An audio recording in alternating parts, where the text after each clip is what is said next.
Here's a list of the most important commodities that you can buy. You probably know or heard about most of them already. If you already know about them, and if you reach a certain age in life without considering adding them to your portfolio, the only logical explanation is that nobody bothered to explain to you why they are important. So instead of talking about each commodity individually and giving you textbook definitions that will still not make you any smarter, I'll dedicate this video to showing you why they are important. It's up to you if you want to start adding some of them to your portfolio. Let's start by defining what a commodity is. A commodity is an economic good or service that has fungibility. Fungibility means that one unit of that product is interchangeable with another. A bag of rice is identical to another bag of rice. A gallon of oil is identical to another gallon of oil. An ounce of gold is identical to another ounce of gold, and so on. If they meet a minimum standard of quality, also known as a basis grade, the market doesn't care who produced them, what's the brand behind them, or what their story is. The only thing that matters is the price. A commodity can be either grown and harvested by people, or it is produced naturally in the environment and extracted by people. Commodities are generally used as inputs in the production of other goods or services. For example, car manufacturers require industrial metals to operate. Furniture manufacturers need lumber. Restaurants require meat and grains. Clothing manufacturers need cotton, and the list can go on. So at first sight, commodities might not seem anything special. Even their definition mentions that they can't command a premium on the price because the units are not different from each other. Besides uninformed consumers, nobody will pay extra for a certain brand of commodities. In business, we even use the word commoditize to mean that we take something that is expensive and exclusive and turn it into something that is cheap and ubiquitous. So if that's the case, then what's the deal with commodities? Why should you even care about them? Well, it's all a matter of perspective. Look at it this way. We are living on a planet. This planet is finite. Its resources are finite. The people living on this planet are potentially infinite. Well, not infinite, but the upper limit on the number of humans that can live on this planet is very high. So, for practical purposes, let's assume that they are potentially infinite. These potentially infinite people use currency to buy things. The currencies are also potentially infinite, because we stopped transacting using finite commodities like gold and silver, and we are now using government-issued shitcoins which don't have a hard cap on their supply. In essence, they are also potentially infinite. So now, if you look at it from a supply and demand point of view, and on a long enough timeline, something is a bit off. We have infinite people using infinite currency to purchase finite resources. I'm not here to discuss the sustainability of this. In the end, this probably won't end well for a lot of people. What I'm here to discuss is what smart decisions you can personally make in order to avoid being one of the people who will suffer from this. So, rationally speaking, if you wanted to build and preserve wealth, what you would want to do is to take this potentially infinite currency, which temporarily holds value, and spend it on things that are finite and in demand, because over time, those things will appreciate in value. So let's do just that. Let's make a list of all these things that are finite and in demand. First, we have real estate, which is valuable because people need land to live, to do agriculture, to build factories, to develop office buildings to work in, or stores to sell goods. We can't increase the surface area of the planet and create more land. Land is finite, and on a long enough timeline, the demand for it should increase. Next, we have stocks. Stocks represent ownership in companies. What do companies do? They are productive. They produce value, whatever that value may be. Sometimes, these companies provide services, which don't require too many finite resources. But oftentimes, they provide products, which do require finite resources. A big chunk of the productivity on this planet comes from only a relatively small number of companies. People want stocks because they give them access to that productivity, and productivity translates into yield. There's nothing that people love more than a good yield. Since being productive, efficient, and able to generate a good yield is hard, the number of companies that can do that is relatively small. For this reason, stocks in good companies will always be in demand, simply because there aren't that many alternatives. Besides starting your own business, where else would you even invest your money to get access to this productivity? Next, we could even add some cryptocurrencies on this list of finite things that are in demand, because technically they can work as currency, and the supply and inflation rate is limited algorithmically. Their price is strictly a function of demand, and if that demand continues to increase, their price will also increase until it reaches some sort of equilibrium and a low volatility state. Finally, we have commodities, which were the topic of this video before I went on this long tangent. As mentioned previously, commodities are finite, and we need them to survive and to produce stuff that will make life easier. As with cryptocurrencies, since their supply is somewhat predictable, their price is mostly a function of demand, and their demand is mostly a function of the population. Depending on the type of commodity, sometimes the demand can also increase without a significant increase in the population. This is often due to breakthroughs in technologies which require certain commodities that were previously not required. For example, the demand for lithium, which is used in batteries, skyrocketed after the smartphone became popular. Now here's the good news and the bad news about commodities. The good news is that on a long enough timeline, and with a constantly increasing population, their value will go up, simply because we are stuck on this planet and we need them to survive and to maintain a certain lifestyle. Unless we find a way to travel into space or to upload our minds into computers that will require only energy and some maintenance, commodities are, for now, one of our most valuable assets. Does this mean that all commodities are equal and you should make an over-diversified portfolio with all the commodities in the world? No, because the bad news is that it's not that simple, and you would probably lose money if you did that. While commodities are highly important for our species on long time frames, on shorter time frames, meaning from a few years up to even a few decades, commodities are volatile and cyclical. Overall, you probably would not get rich from just holding an over-diversified portfolio of commodities, at least not during your lifetime. There's even a saying that you should be aware of. Commodities are good for traders and bad for investors. While this statement is somewhat true, you probably shouldn't take it at its face value. It's more like a metaphor for the highly cyclical and volatile nature of commodities, which is good for traders and bad for long-term investors. So what should you do in this scenario? How do you monetize a class of assets that you know are important over the long term, but in the short term they are subject to high volatility, which makes them unsafe for a long-term investor? Well, one obvious way you could make money out of commodities is by listening to the previous advice and day trade them. This is not easy and it's not passive, and unfortunately this channel is not about trading. This channel is focused mostly on growth investing, value investing, and global macro. I'm not really the guy to teach you about day trading commodities. If you really want to do this, I'm sure there are a lot of people on the internet which are specialized in this. By the time I upload this video, I might even link to some of them in the description. For now, I will assume that if you are subscribed to this channel, you are like me and you are not interested in day trading, but you're still interested in holding commodities in your portfolio. So how do we approach this? Well, there are multiple strategies that people are using to add commodities in their long-term portfolio.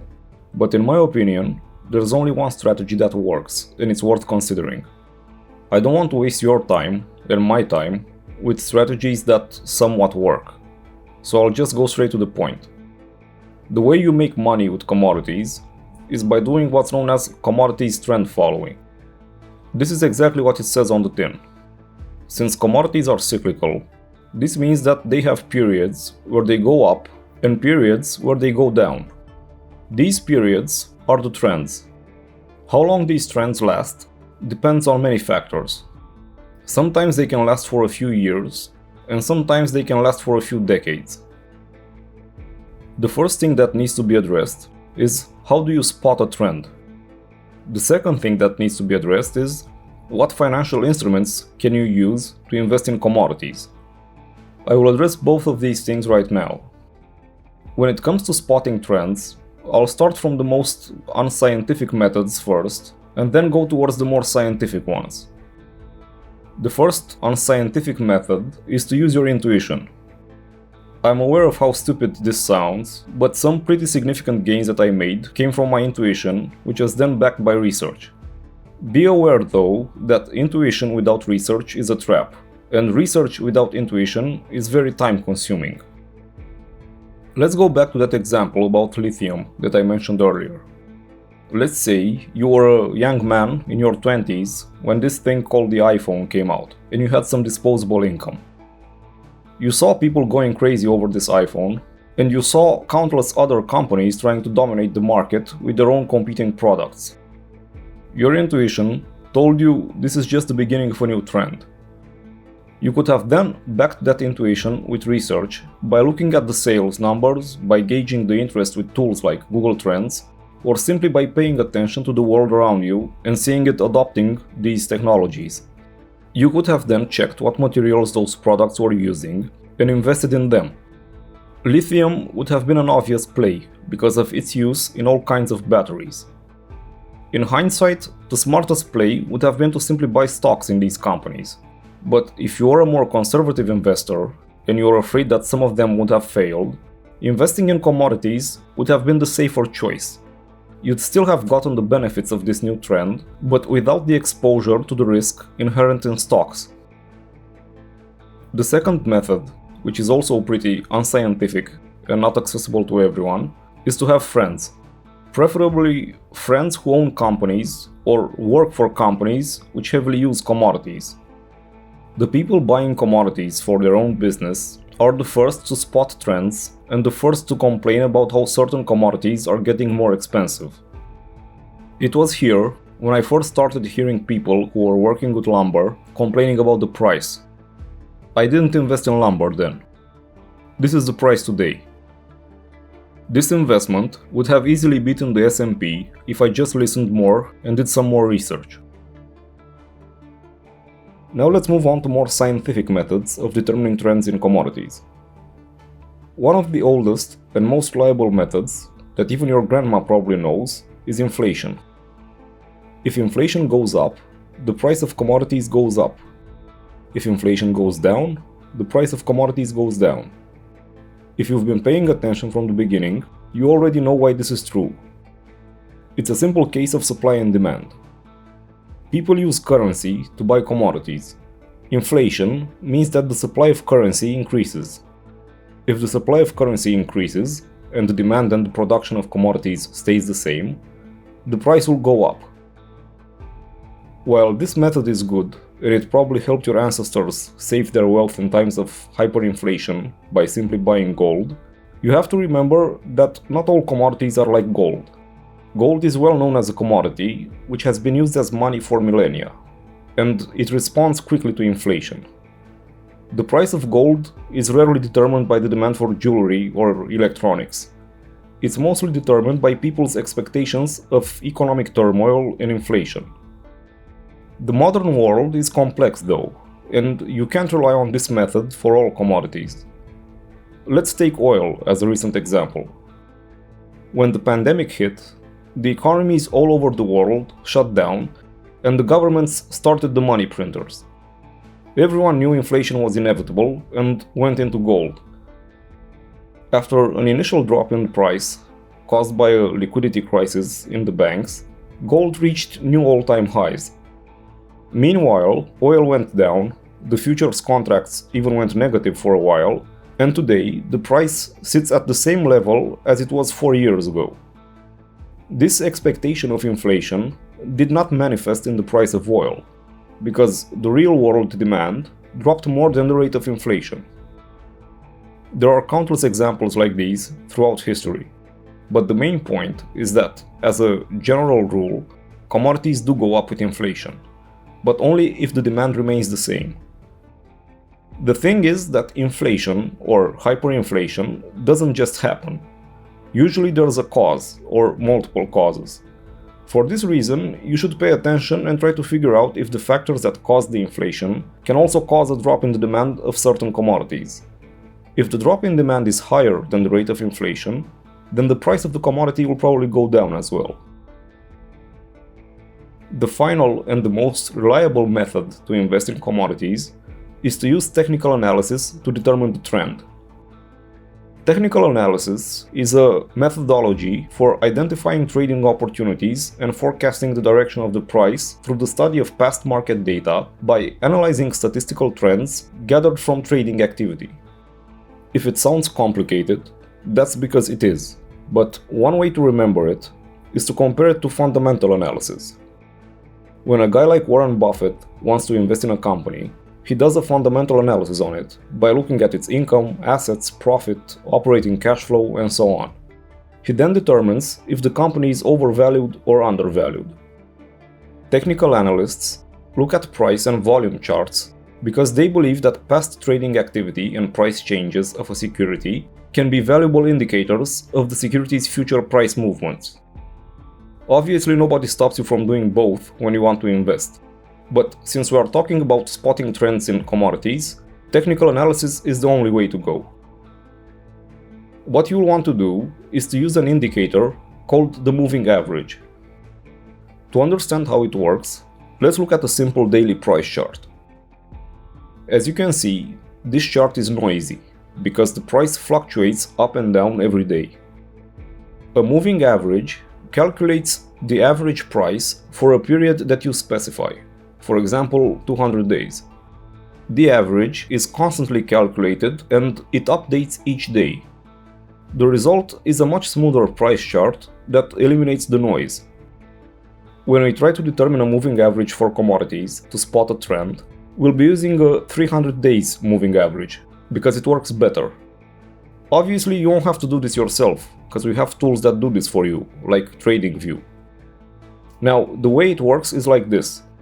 When a commodity is in an uptrend, the daily price is usually above the moving average. The moving average acts as a support level. When it's in a downtrend, the price is below the moving average, and the moving average acts as a resistance level. The strategy is simple. If the price is above the moving average, buy and hold. If the price drops below the moving average, sell and buy something else or go short. Shorting means that you make money when the asset goes down. If you are new to this, I don't recommend shorting just yet. Simply find something else to invest your money in before you spot the next trend. Now that we covered how to spot trends in commodities, let's look at how to invest in them. I'm going to assume that you wouldn't want to store hundreds of barrels of oil at your house, or God knows how many bushels of corn. You could probably do that with gold, because it's high density and it doesn't occupy much space. But with most commodities, the logistics of holding them physically are complicated and expensive. For this reason, you'll want to take an indirect approach. Since this video is about holding commodities in a long-term portfolio, I won't go into futures contracts or options. I'll keep it simple and recommend you only two financial instruments. The first one is stocks in companies which mine or produce commodities. This one is pretty simple. If you think a commodity is trending, simply buy stocks in one or multiple companies that produce that commodity. The only problem with this approach is that it's considered a leveraged investment, meaning that if the price of the commodity goes up, the price of the stock will go up higher. On the other hand, if the price of the commodity goes down, the price of the stock will go down even more. If you're okay with taking on a bit more risk, this method should be fine for you. The second method is to buy an ETF. I'm not sure if I already explained what an ETF is on this channel, but in case I didn't, I will explain it now. ETF stands for Exchange Traded Fund. It's a type of fund similar to an index fund, which holds an asset or a basket of assets. These assets can include stocks, commodities, bonds, currencies, or a mix of different types of assets. The good news is that you can find an ETF for almost anything. This makes it easy to invest in whatever commodities you want, or even entire industry sectors. Also, ETFs are not derivatives, which means that, by law, they must actually be backed by the underlying asset. Every share of an ETF that you buy is backed by a real asset. The strategy is the same as with stocks. When you see a commodity trending, you simply buy an ETF for that commodity. You sell when the price drops below the moving average, and that's it. Depending on how strong the trend is and how long it lasts, you'll be doing this once every few months or even every few years. Now let's recap the most important points in this video. Commodities are finite, while people and currencies are potentially infinite. Thanks to the law of supply and demand, this means that their value will go up on a long enough timeline. On shorter time frames, like a few years or a few decades, commodities are volatile, and you probably won't make money by simply holding them in your portfolio. The way to invest in commodities is by finding trends. The way you find trends is by looking at the inflation rate and by doing some simple technical analysis and looking at moving averages. Once you spot a trend, you either buy stocks in companies that produce commodities, or you buy ETFs. You sell or go short when the trend goes from bullish to bearish. And that's it. Before I end this video, I need to mention that this simple strategy will come into play later when we look at Chris Cole's Dragon portfolio, which was designed to preserve generational wealth for hundreds of years. I'll show you how to make your own version of it. Thanks for watching, and subscribe if you find these videos useful.